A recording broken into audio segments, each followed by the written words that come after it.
only got a couple of minutes and I want to introduce an idea here. You know, I'm coming out the closet, if you like, as a Christian here.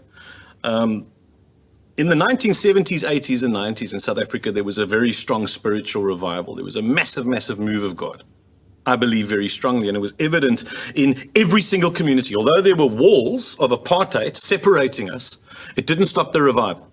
In every aspect, on each side of those walls, there was a revival where I believe the call from God was come into the storehouse. There was massive congregations in every community, lots of people coming in, and there was prayer. There was prayer for change, there was prayer for peace and freedom for all. That's what the prayer was. And in 1994, with a whole lot of things happening into that changed the heart of man. It softened the hearts of the black people against the atrocities committed against them, and it softened the hearts of the white people to continue to commit that. And that was fully evident. So what happened in 1994 is we all got what we asked for.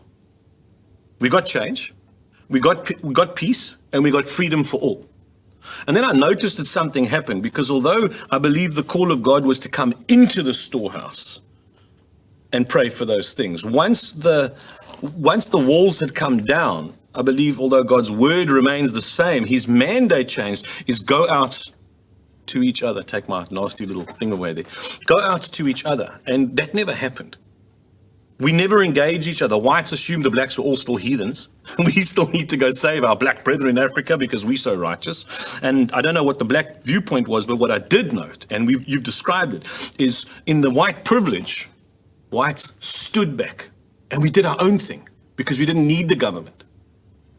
And in the entitlement mentality, the blacks sat back waiting for the government to save them. I saw a poster where this girl was holding on Facebook this thing that said, we were promised a dream and we were sold a dream and we are here for our refund. The dream wasn't that you were going to be given everything. The dream was for South Africa that a country that was monopolized in opportunity by one group, that was now available to all groups. And both black and white, I think, failed the country. Blacks sat back, waiting to be given stuff, and whites stood back, disengaging from a country that they didn't feel was theirs anymore. And more than the government, I think we as the people are liable.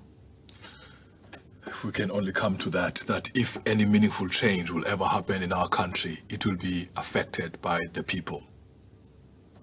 My name is Dean Heystek, and I'm just a guy who gives a damn. And this is Aphiwe Nqevu, the other side of the story. You got it. The other side of the story.